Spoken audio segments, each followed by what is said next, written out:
10 kasus orang hilang dan kematian paling misterius di dunia bagian 2. Keenam, hilangnya D.B. Cooper. D.B. Cooper adalah nama samaran pria tak dikenal yang membajak Boeing 727 di November tahun 1971. Ia naik dengan tiket atas nama Dan Cooper, yang salah dilaporkan sebagai D.B. Cooper. Setelah lepas landas, pria itu memberitahu pramugari dia membawa bom.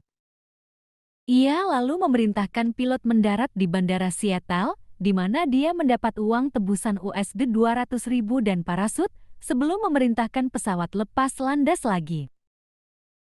Di ketinggian sekitar 3.000 meter, di suatu tempat di barat Laut Pasifik, ia terjun payung dari tangga belakang pesawat dengan uang tebusan, dan tidak pernah terlihat lagi. Ketujuh, hilangnya Flight 19. Flight 19 mengacu pada 5 pesawat tempur Grumman TBF Avenger Angkatan Laut AS yang menghilang saat terbang siang hari untuk latihan di lepas pantai Florida pada bulan Desember tahun 1945. Peristiwa aneh itu adalah salah satu insiden yang memunculkan legenda segitiga Bermuda. Semua 14 penerbang di 5 Avenger hilang, serta 13 awak di kapal terbang Angkatan Laut yang dikirim untuk mencari mereka. Tidak ada sisa-sisa atau mayat yang pernah ditemukan dalam insiden tersebut.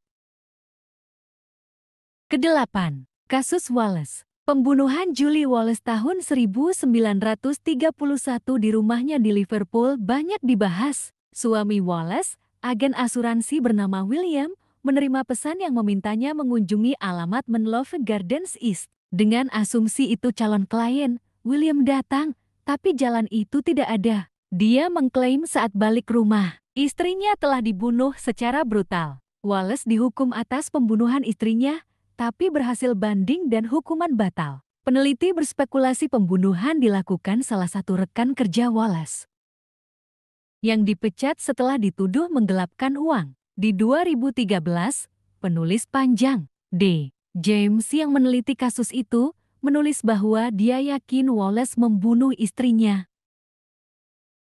Kesembilan, kasus Taman Shute. Kematian paling misterius di Australia dikenal sebagai kasus Taman Shute, dari kata Persia di kertas di saku pria yang ditemukan tewas di pantai Adelaide Desember tahun 1948. Tak ada identifikasi ditemukan, hanya tiket kereta, sisir, beberapa rokok dan kertas dengan tulisan itu. Kertas itu disobek dari buku puisi Langkah Rubaiyat F. Aumah Khayyam. Taman Shute adalah 2 kata terakhir buku itu. Misteri makin dalam ketika otopsi menduga ia diracun. Polisi menemukan salinan buku puisi dengan kata Taman Shute disobek, dan halaman lain berisi berbagai kode. Buku itu berisi nomor telepon wanita Australia. Dia mengaku tak kenal korban walau pernah memiliki buku itu dan meminjamkannya pada orang lain. Ada gagasan kasus ini terkait jaringan intel asing yang bekerja di Australia. Ke-10, insiden di Yatov Pass. Februari tahun 1959, para pencari di pegunungan Ural Utara di Rusia menemukan kemah yang ditinggal rombongan 9 orang yang hilang beberapa minggu. Tanda terbelah 2, tampaknya dari dalam, sementara beberapa jejak kaki, dengan atau tanpa alas kaki, menghilang ke dalam salju. Jenazah mereka ditemukan Mei tahun itu. Sebagian meninggal karena hipotermia, tapi ada yang tengkoraknya retak, rusuk patah, dan lidah hilang. Kasus tersebut dikenal sebagai insiden Dyatov Pass, diambil dari nama pemimpin kelompok, Igor Dyatov. Belum ada penjelasan memuaskan tentang insiden ini. Beberapa teori berspekulasi rombongan diserang hewan liar, atau ada kepanikan massal yang disebabkan suara frekuensi rendah. Bahkan ada yang menyebutnya ulah UFO.